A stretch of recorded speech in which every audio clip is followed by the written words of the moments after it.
Pause.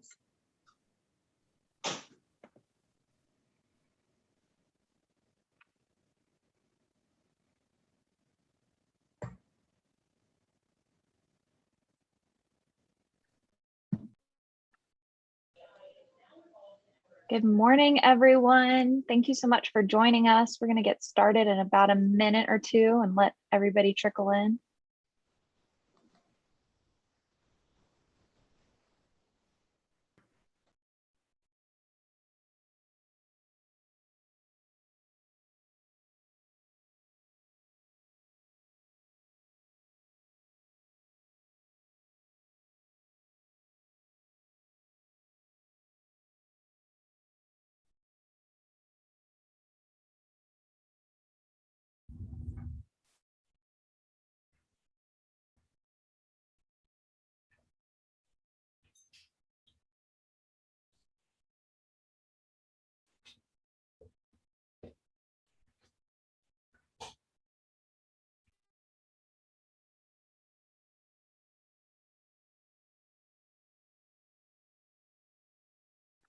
Good morning, and thank you all for joining us on this Friday. We'll get started in very shortly. Just wanted to make sure everybody had a chance to log in first. So thank you for joining us.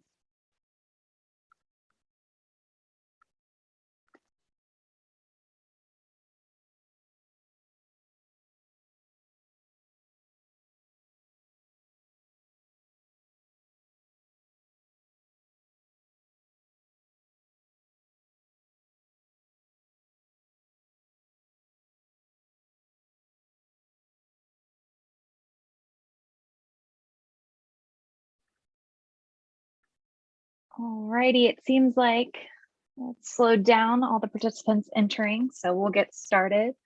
My name is Elizabeth Brewington. I'm the Associate Director for Partners in Health and Wholeness's Overdose Response Program. Thank you so much for joining us today for our sacred conversation on stigma. For those who are joining us for the first time,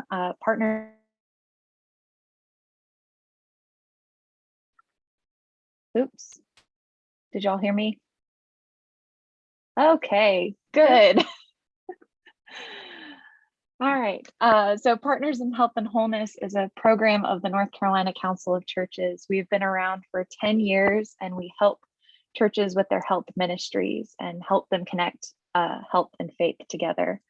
We cover a variety of topics such as mental health, HIV, substance use, healthy eating, active living, healthy aging. The list goes on and on. We also offer community mini grants and individual mini grants for faith communities who want to enhance their health ministries or get their health ministries off the ground. And with that, I'm going to turn it over to my colleague, Jessica Stokes, and she's going to open us in prayer. Good morning, everyone. So happy that you're here. We're grateful that you have taken time today to learn with us and to explore how to eliminate stigma, which is crucial in our ministries. So let's take a moment, if you will, please join me in prayer. God of love that knows no boundaries and dwells in our lives in every season, good and hard. God of hope that knows no separation from us. Help us rest in your endless love and support. Help us love each other as you love us all, God, and help us love ourselves as you love us. Let us remove what keeps us from each other, labels, stigma, assumptions, judgments, stereotyping, othering, and more. Beckon us to choose each other and you, God, to choose ourselves as we practice vulnerability and humility. Keep us in these efforts daily, for when we give up othering, we gain true peace and community. All this we pray. Amen.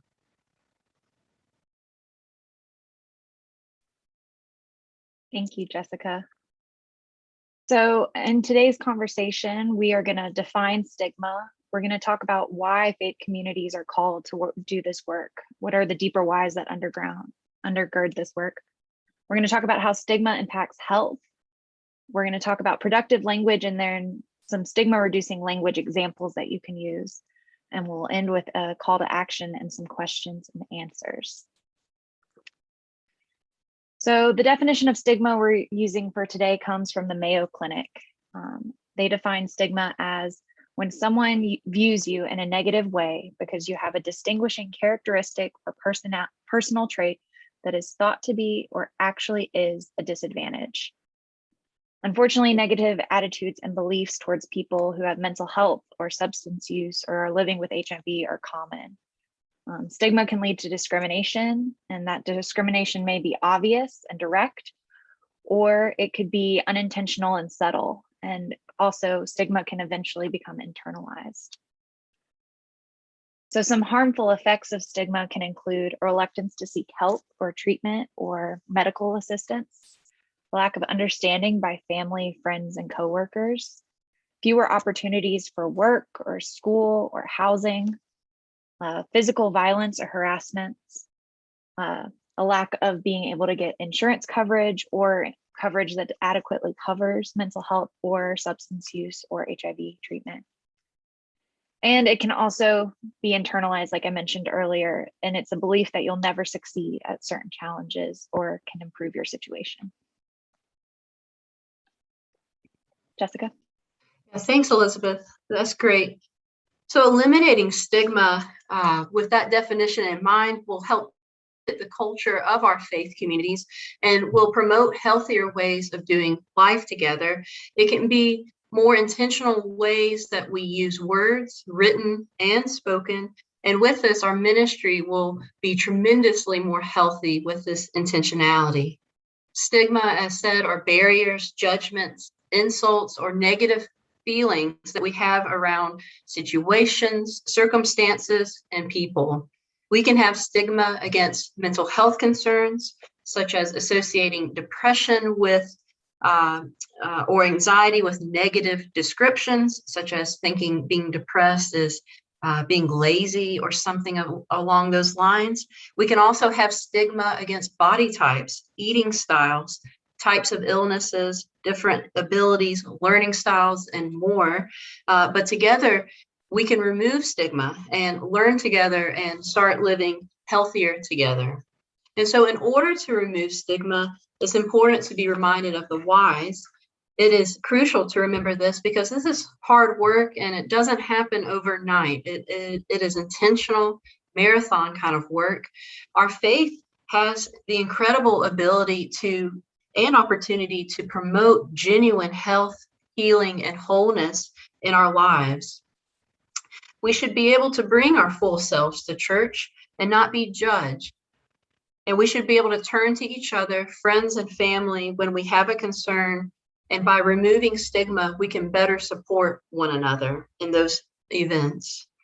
And instead of promoting stigma, faith communities can instead promote the foundation for self-compassion, healthy reflecting, communication, learning, resilience, and self-esteem.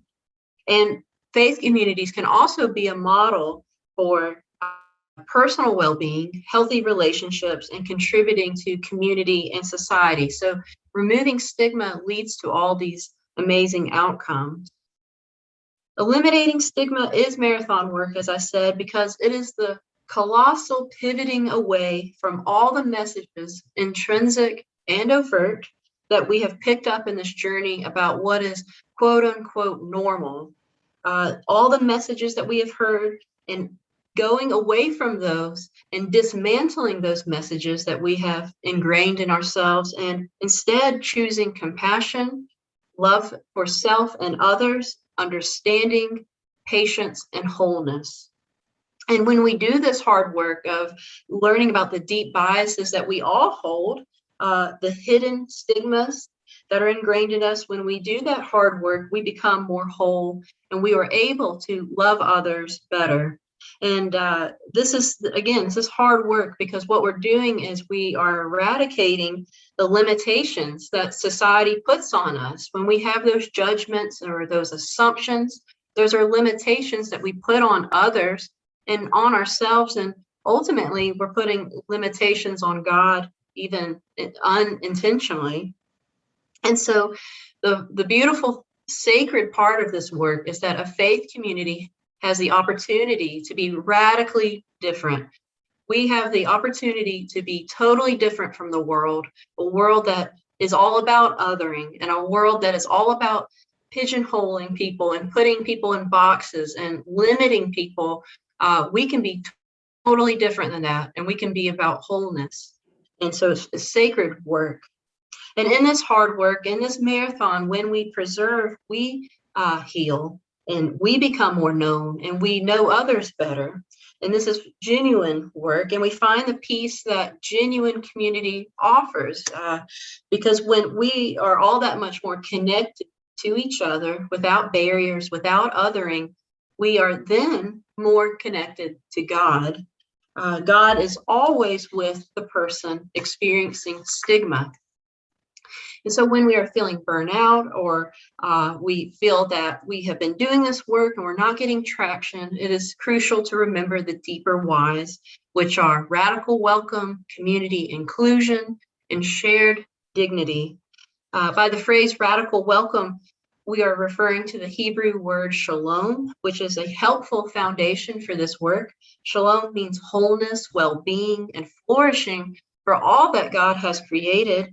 God shows us how to bring shalom into the world by being involved. God is an involved God. God does not turn away from hurt, pain, diagnosis, lack of justice, depression, violence. God is involved in our world by bringing healing and hope and peace and wholeness. And God invites us daily to join in this work. Radical welcome in a faith community can only happen when we allow our own selves to be vulnerable and known too, by modeling this. And faith communities can foster this kind of radical welcome by empowering ourselves and each other, by hearing the truth of each other's stories. And so this radical welcome is a welcome that reduces shame, eliminates shame and stigma, and considers all that a person has endured in their life, and why and what makes that person who they are. And it is a trauma-informed, anti-racist welcome that doesn't will power dynamics. Rather, it chooses to do life with each other, and by doing so promotes wholeness and health.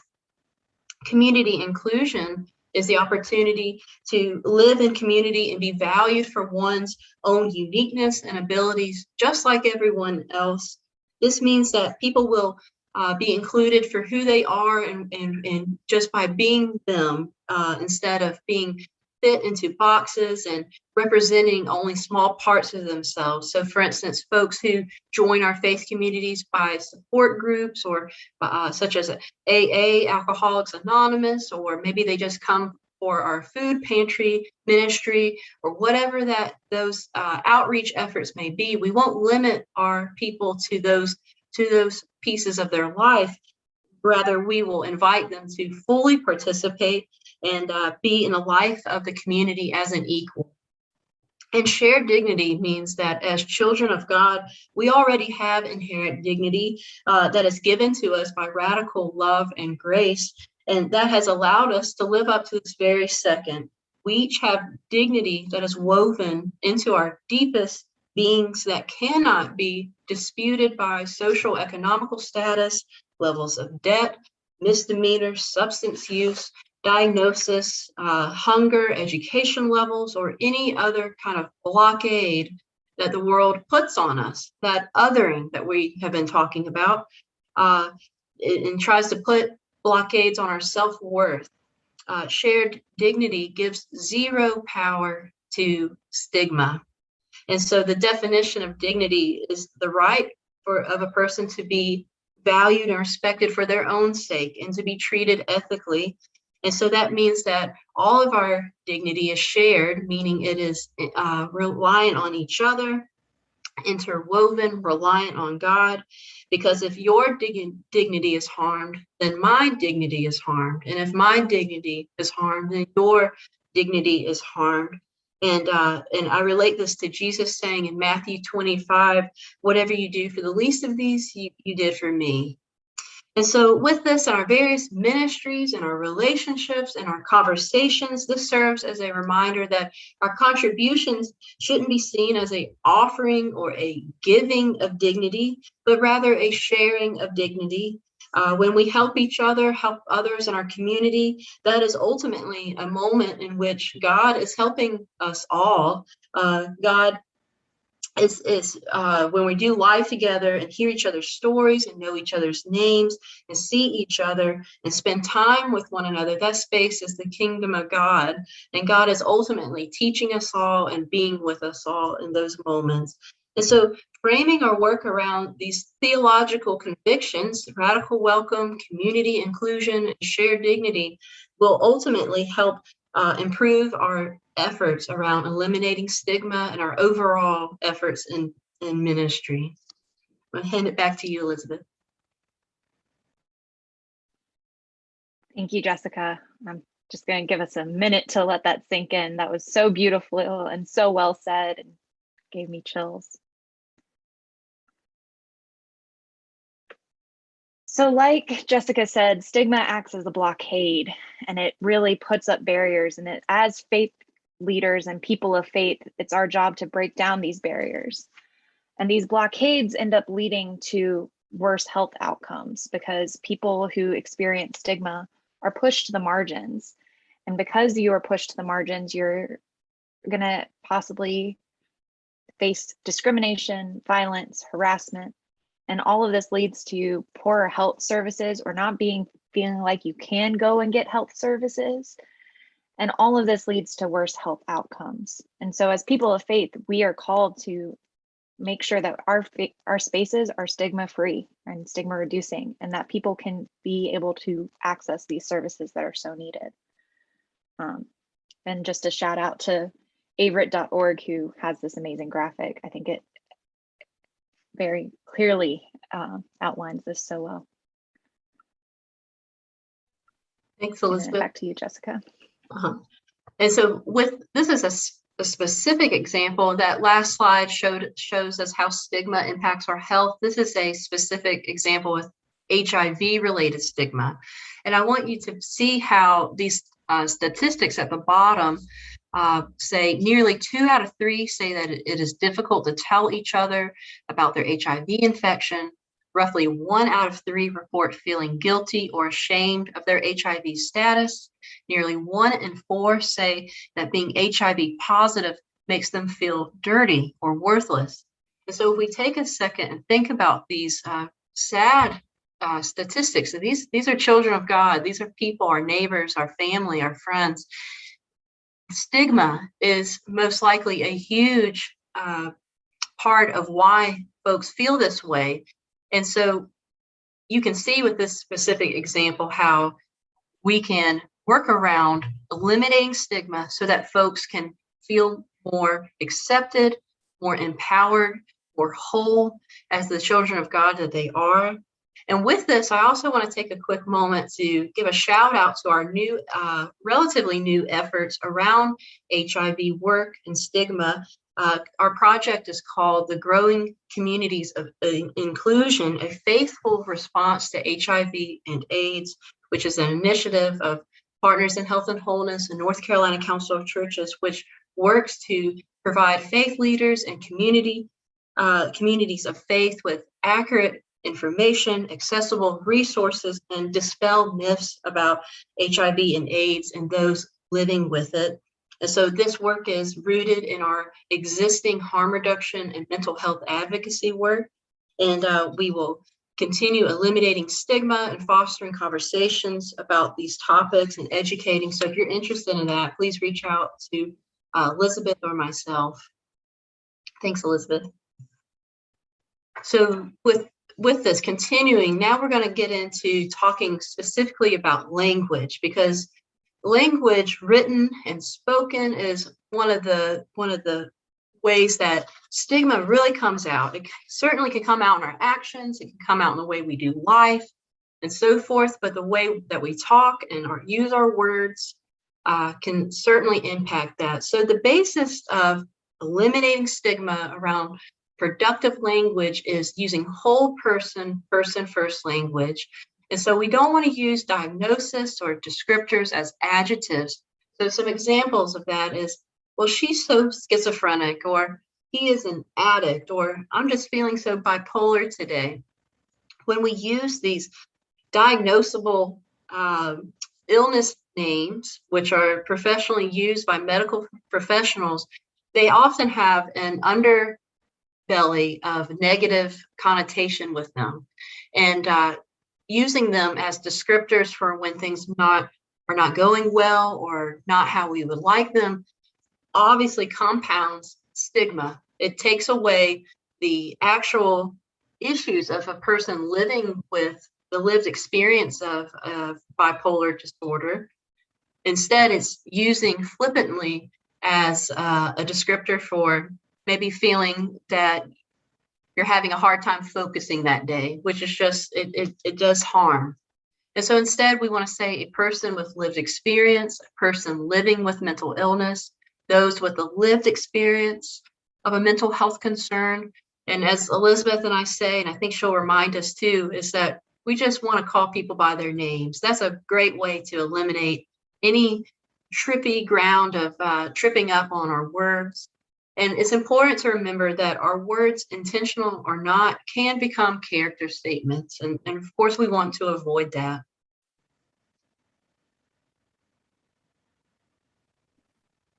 So Jessica and I wanted to kind of give some concrete examples of ways we can incorporate person-first language or stigma-reducing language.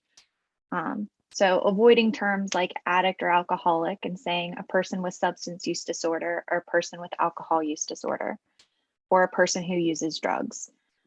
As Jessica mentioned, I have a favorite quote from a colleague of mine, Michelle Mathis, who says she's never met an addict. She's met a Danielle, a Justin, a Jamie. You can always just use the person's name instead of a label. Like Jessica mentioned, instead of calling someone schizophrenic, saying a person living with paranoid schizophrenia, a person living with obsessive compulsive disorder. Instead of saying drug use, say drug misuse or harmful use. I also advise people to not use the term clean or dirty unless they have lived experience with drug use, because some people who use drugs find it really hurtful.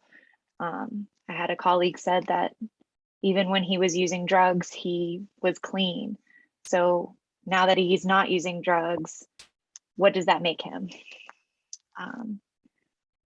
Somebody living with a mental illness or a peer, a person in recovery versus a reformed addict or reformed alcoholic.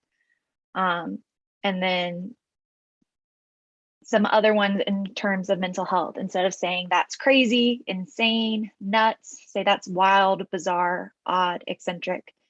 That's been when I've really been struggling recently. I've caught myself saying, oh, that's crazy so many times. And then I'm like, no, that's wild. It's bizarre. It's really incredible how watching our language can really make an impact. Let's see. When it comes to HIV, saying a person living with HIV,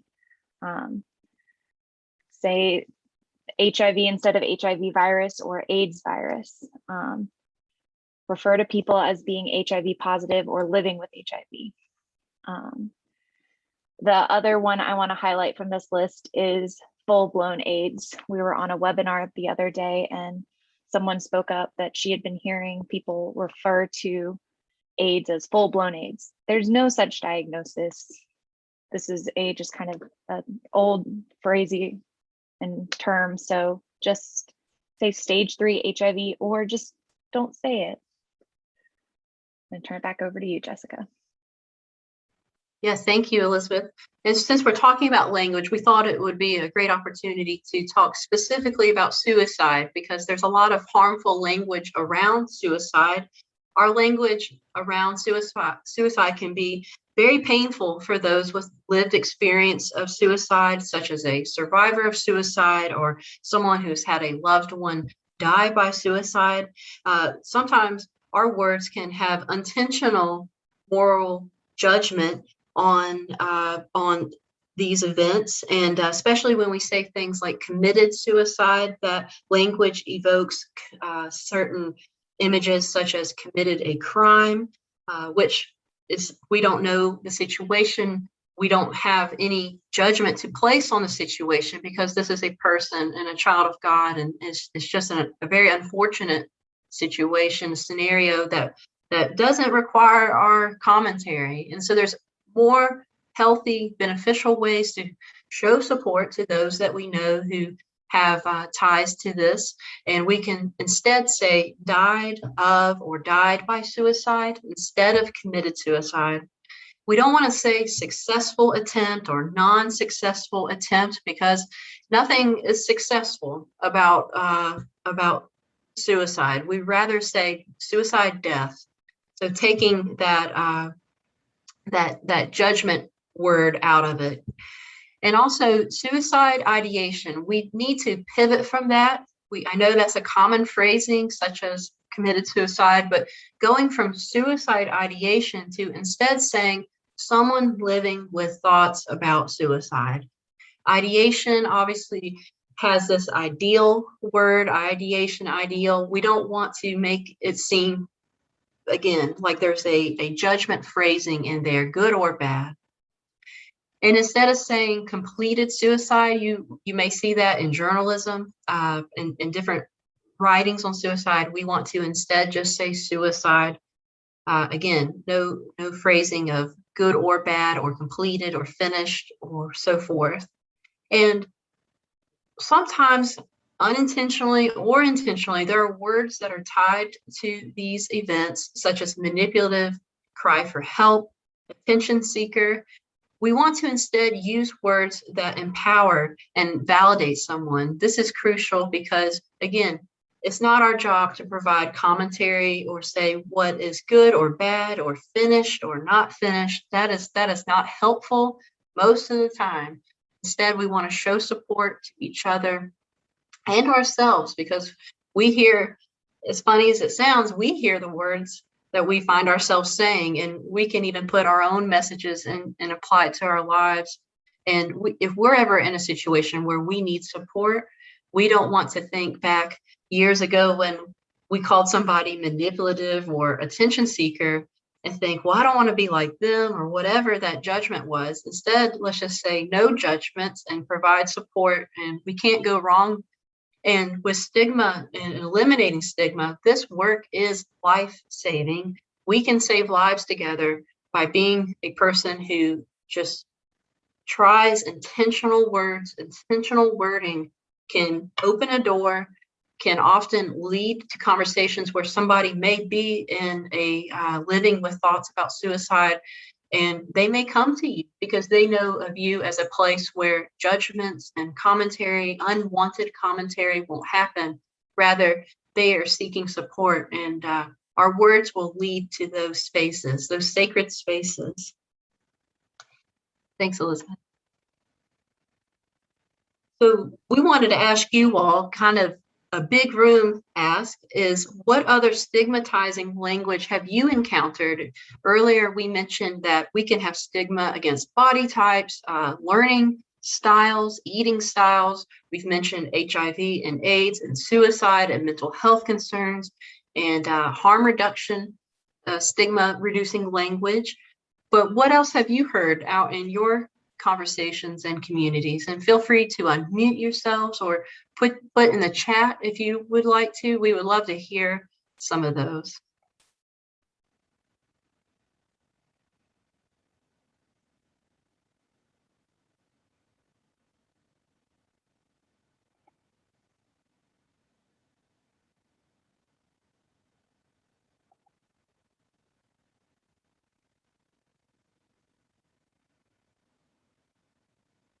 No, it's hard to conjure up. I see, Heather, your question, we'll go back to that later on at the questions. Angela says they are so blind, meaning can't see an issue without vision. That's a great example. Thank you, Angela, for bringing that up to us. Yeah, we use that word blind quite a bit. That's a great example. Thank you. Yep.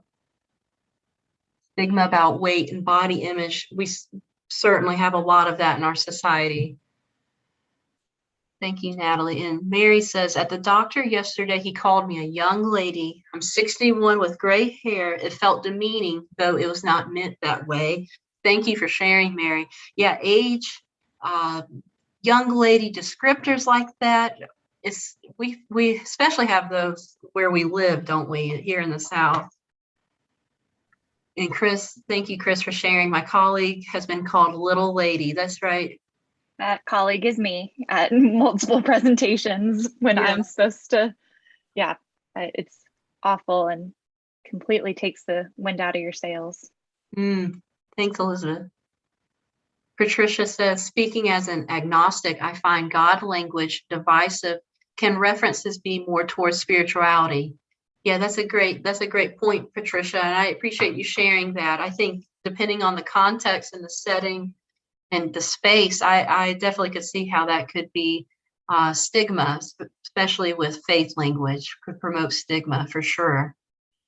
And then Salita, thank you. The phrase, I'm losing my mind, can be offensive to those living with mental illness. Absolutely. I'm losing my mind is a throwaway statement. I know I've made that, and many of us have, when we sometimes lose something or can't find something or forgetting to follow up or do something, and we say something like that, and it's hugely loaded with stigma. And Bonnie says, in my spiritual community, words fail us when a grandmother loses a grandchild to death by suicide. But behind their backs, we will all speculate on why. We assume bad parenting or use of drugs without any real knowledge. Thank you, Bonnie, for sharing that. I appreciate your vulnerability. Your spiritual community is like many, if not all communities. This certainly happens in many spaces, and that's why we're here today, to hopefully grow our compassion and understanding. And instead of having a lot of unneeded and unhelpful commentary, like this can be harmful commentary, we can instead eliminate stigma and provide support that's actually productive. Thank you, Bonnie, for sharing. Go ahead. I was going to say, Bonnie, I think you highlight something really important of how easy it is to kind of put different stigmatized groups all to explain something that's really hard to understand, and how stigma can compound. So thank you so much for sharing. That's excellent, Elizabeth. Thank you for that. And Katie, wow, that's a really good one. I had not thought about that. Putting a baby up for adoption versus making an adoption plan. That is huge. I really appreciate you sharing that. That is a lot of stigma in putting a baby up for adoption. That's great to think on. Thank you for that. And Mary says, also harmful is those who struggle with learning disabilities and are labeled. Yes, that's important phrasing right there. Thank you, Mary. Those who struggle with learning disabilities. So with eliminating stigma, we can use empowering language. So simply saying somebody living with a learning disability, or however the phrasing is that person wants, we don't have to name something that it may not even be true. Who knows if that person is struggling or not? We don't know that. We're not that person. Sometimes there might be great days or ways that their neurodiversity helps inform the world in ways that is unique to that person. So that's a great example. Harmful is those who struggle with learning disabilities. And thank you, Jennifer. Jennifer says, so much of the language about God from the Christian tradition is the product of patriarchal cultures, which is one reason it sounds so divisive. Many Christians try to mitigate that by only using inclusive language when referencing God. Thank you, Jennifer. Yeah, that's tie-in from the other Patricia's comment. I appreciate that perspective as well. Let's see here. Anybody else? I really appreciate this. I will say from my personal experience from doing this work, using person first language or saying person living with has really challenged me to recognize kind of all the aspects of my life and how that stigma kind of boils down to one label. And my life is so much more complicated than that. And so it's been really useful for kind of my own personal reflections and reframing this language. That's great, Elizabeth. Go ahead. So some of this also made me think of, I was listening to my nephew yesterday, and he was talking about the playground. There's been drama on the playground at school. And anyways, one of the things he said, though, was that, there was an exchange of words, and the new kid got fat shamed. And so I was just thinking about in the ways that we adults talk about others around us, or we talk about different issues or conditions that people are living with, to recognize that our children, our nieces, our nephews, the children in our at our faith communities, or the children in our families, or our friends' children and teenagers at school in the different places, that they're hearing the words that we're talking about. And it makes me think of the ways in which we internalize things when we start to think of ourselves by those labels, I think, and how much it demeans the ways in which we feel worthy and whole. And I just wanted to also ask if there will be resources shared about how do we talk about the ways in which we use words. When we talk like in a children's ministry, or with other family and friends, and we're in a social situation and somebody does use that sort of language, then how do we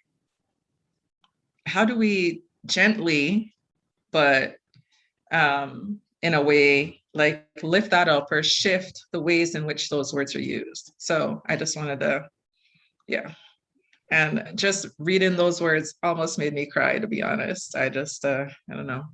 Yeah. Thank you, Nicole. That's a great real world example. And, words, even from an early age, that is heartbreaking, that and the messages that we take in from words said around us or about us or to us. Yes, thank you for that. With Heather's comment, absolutely. I think I mentioned we trust what people say. We both 100% agree with you. Unfortunately, we live in a world of a lot of stigma. And so, yes, we should always go first and foremost with what a person says.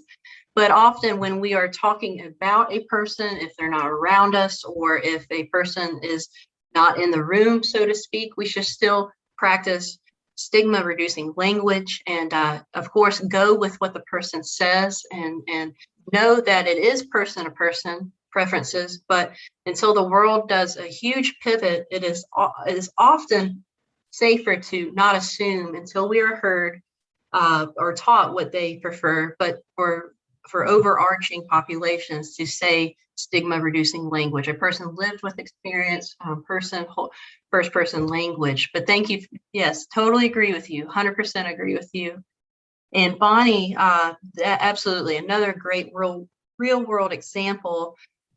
I think we also treat someone with aphasia or early dementia as lacking capacity to do or say something meaningful. I know that is unfortunately the case. And thank you for sharing that you have been in situations for labeling a church volunteer doing 3 projects as once as manic. Manic is a great word, a great example of how stigma comes up in words, a great example, I meant to say, rather than motivated to help others. So I know I've used that word manic, or whatever it may be, or OCD. I'm so OCD about this. And again, this is daily work. We are doing hard work of removing phrases that are deeply embedded in us, instead saying things like motivated to help others. Thank you, Bonnie, for that wonderful example of what to say instead. Great.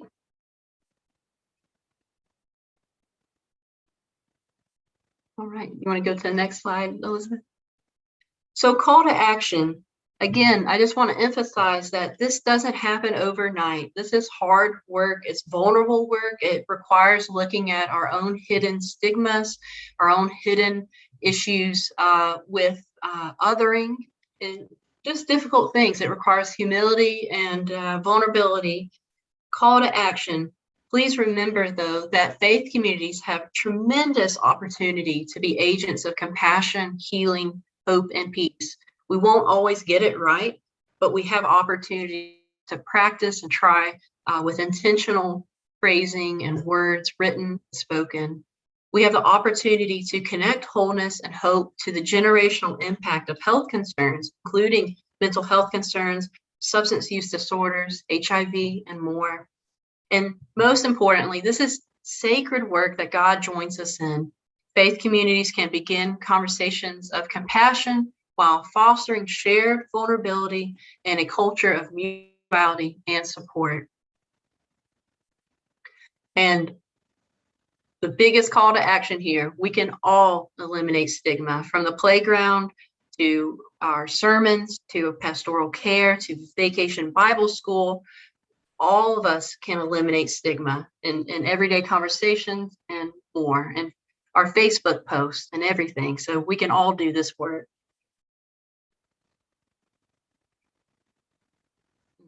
Elizabeth is joining me again. Thank you all. We're not quite done yet, but we did want to ask if you all had any questions and provide our contact info. We would love to hear from you. Please reach out, email, phone, check out our website. We are doing a lot of work around eliminating stigma in different spheres of Partners in Health and Wholeness program. In all of our approaches, we are adopting stigma-free language and learning. We are learning every day, like you all, and we don't always get it right. As Elizabeth and I have both shared, we sometimes fall into those old phrasing and words, and so we are right alongside you, learning together and practicing this. And Go ahead. we also wanted to plug that we have another sacred conversation coming up on November 5th about practical peace and how to transform health. We're really excited about this, and so please, would love to see you again for this awesome event. Yeah, I want to go back to a question that was earlier in our chat. Heather says, isn't there a real valuable difference between ideation and thoughts of? And I have to be honest, I don't really understand the question. So Heather, do you mind unmuting yourself and clarifying, or? Sure. It's not really that important. It was just more being curious. Like, I think that in mental health care, like, ideation is really someone who is used for someone who has, sorry, dogs, like an actual plan, and thoughts of suicide are more, and thoughts of suicide are more sort of general. And I'm sorry that the UPS guy is here, so I can't. Right. No, thanks. No, Heather, we understand. We love dogs. We understand. No, great point. Yes, as far as if you take a suicide prevention training, for instance, and the one I took in August through UNC does talk about this, I want to clarify that there is a difference between someone with a plan in place who has an idea of what it'll look like if they were to die of suicide. But however, ideation, when used without intentionality, for instance, in layman's use, not as a medical professional, for instance, it can have a judgment with it. For instance, there's a phrasing that we sometimes say, and I meant to include it, when we say a person chose to kill themselves. We have heard that phrasing, choosing. It implies that there is free will, in the sense of a person decided to do that, which is a judgment that we're making, even though we're not that person. But it also implies that that was a healthy person, a clear-minded, healthy person without the disease that leads to a person dying of suicide. It implies that a person made that decision based off of their usual thinking processes, is how it was taught to me. And so absolutely, suicide ideation is a phrasing that's used by medical professionals, but outside of those spaces, thanks, Mary. As soon as I said layman, I'll get to that. as soon as we use that phrasing that medical professionals use, it can get murky. And so that's why I wanted to include that. And yeah, I know, as soon as I said layman, I was like, there I go. I'm using layman. Yeah, absolutely. Like I said, I'm human and I make mistakes all the time. We're learning together. When I say layman, I should say instead non-professional language. And layman came out instead. Any other questions or comments? That was a great comment. Thank you, Heather.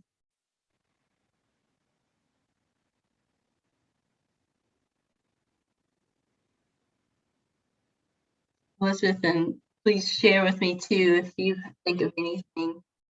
We get all kinds of questions.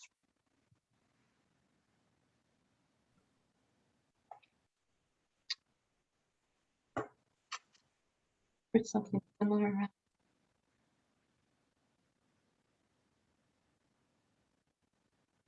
Yeah, thank you, Krista, for sharing a personal experience with accidental overdose.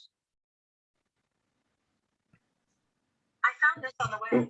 Sorry, my Apple Watch went off. Yes, thank you, Krista. I hear that a lot too, of kind of people putting almost levels to grief. Mm-hmm.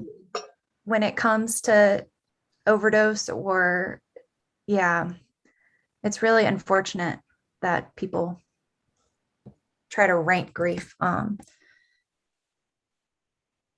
Yeah, thank you for sharing. And with Chris's comment, this brings up a great point. Thank you, Chris, for saying this. I catch myself wanting to rephrase things, or as a great example too, a cancer diagnosis as well as good or not so serious. I know I have experienced that with my family members, maybe with diagnosis in different ways. But this brings up a good point. If we are hearing somebody say stigma, loaded language, or a phrasing that could be different, I want to encourage us all to not shame or point out ways that are very blunt. I think there's a way that we can learn together and share that there's another way to say that. I come across this a lot in my suicide prevention work, and it's with people who have family members who have died by suicide. Of course they love that person. Of course they miss that person, yet they just didn't know another way to say things. And so we can assume that with all the stigma that exists in the world, we're not going to always get it right. So if we see or hear somebody using language, there's gentle ways that we can pivot and learn together that doesn't make a person defensive, because that's not what we want to accomplish. We want to accomplish learning together, solidarity. We don't want to shame someone so that they give up or feel that they'll never get it right, or whatever that outcome might be. And Mary did a great job of keeping us accountable and calling us in. Mm-hmm. Yes. Calling us in. I love that. That's right.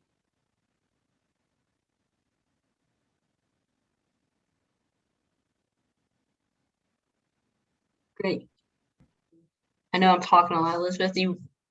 Katie asked, can we talk about how to recover when you realize that you have said something that perpetuates a stigma? Both of us go. Yeah, I always find myself saying, I'm sorry, let me say that again. Kind of, let me try again. I think acknowledging that we're imperfect and we're learning and we're trying to be better goes a long way. Jessica, what about you? Yeah, no, that's great. I think, again, we have said numerous times, this work requires humility and vulnerability, those are hard things to practice in this life. They just are. And so first and foremost, congratulations that you noticed you said something that was stigma related. That's actually really great. So give yourself kudos.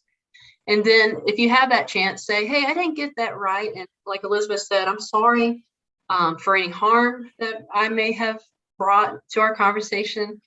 I didn't get it right. And here's another way I learned to say what I was trying to say. So there's a good, what is it? How does it go? we sometimes think about our intentions instead of the outcome. Sometimes we need to think more about the outcome too, along with our intentions. So holding both is important. And Bonnie, great reminder. Changing language about those we perceive as differently abled in the process of doing the sacred work seems to be following our process at becoming an anti-racist church. Absolutely. What is different? We are not looking at the history of how the church has belittled and used people disabled as cheap labor. I want to know more about the theology of disability. Thanks, Bonnie, for sharing. There's a lot of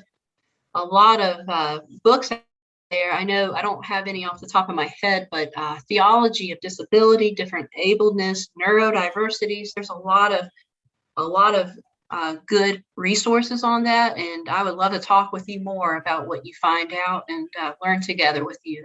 That's huge.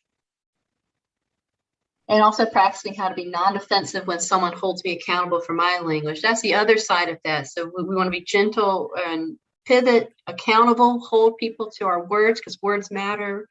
But also on the other side, when someone says to us, hey, there's another way to say this, or this is another, say, hey, I didn't get that right, and thanks for teaching me. Absolutely. There's a lot there. And acknowledging we've set something stigmatizing is great role modeling for. Acknowledging we've set something.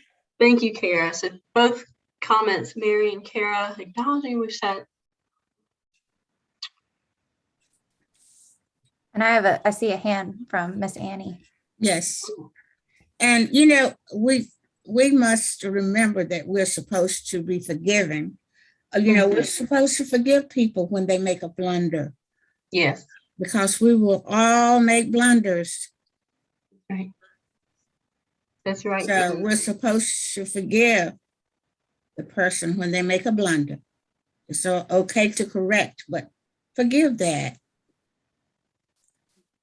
Thanks, Annie, for talking. I totally agree. We will all make blunders. That is true. We will all make mistakes. And I think for us, thinking about what's the real outcome? Is it learning, or is it, getting caught up in someone making the mistake? Thank you, Annie, for sharing. Yeah.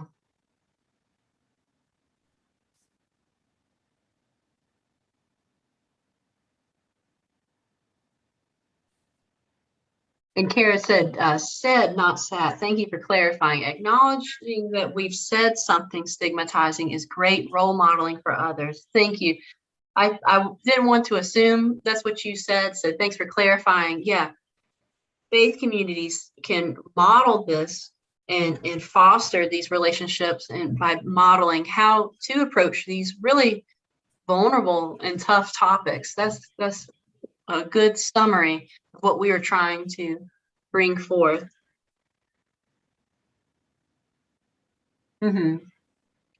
Yeah, that quick and those quick moments, recovery practice. I like that phrasing. If this recovery practice of humility and non-defensive reaction is also important when we use pronouns that don't match the person's identity.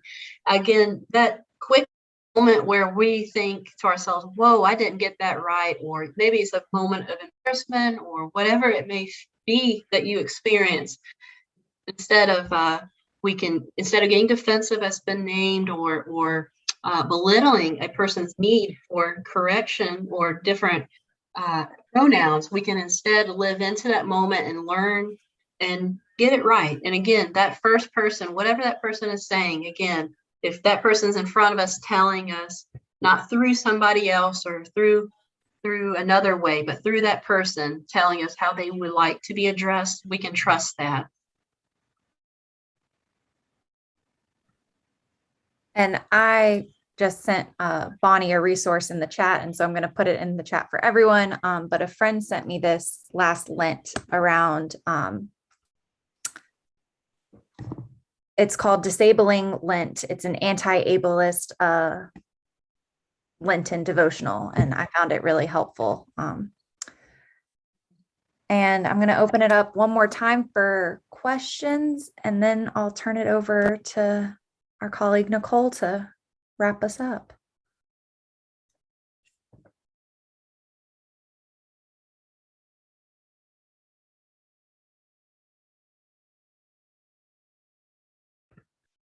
All right, Nicole.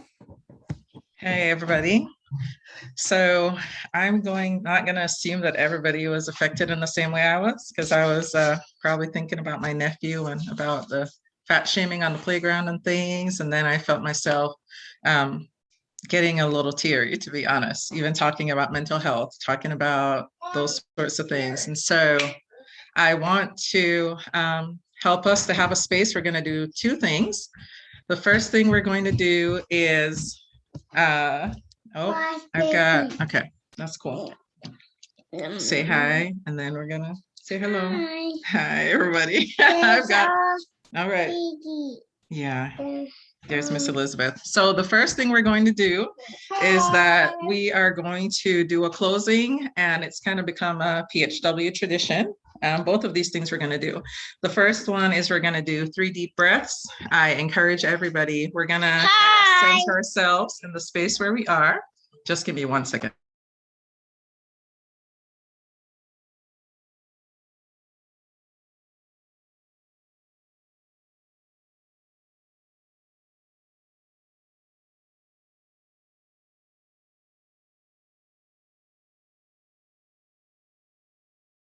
All right, the baby's gone away, gone somewhere else. So we're going to center ourselves. We're going to put our feet on the ground, and we are going to take 3 deep breaths. I'm going to count off the first one, and then I'm going to encourage you to hold your hands openly. Even the things we were talking about, if there were things that affected you deeply, or they're like rolling around in your brain, I'm going to encourage you to hold those a little more loosely. And then we're going to count off the first breath and place your feet on the ground, open your arms. You can close your eyes, you can not close your eyes, either one. I'm going to count off the first one. 1.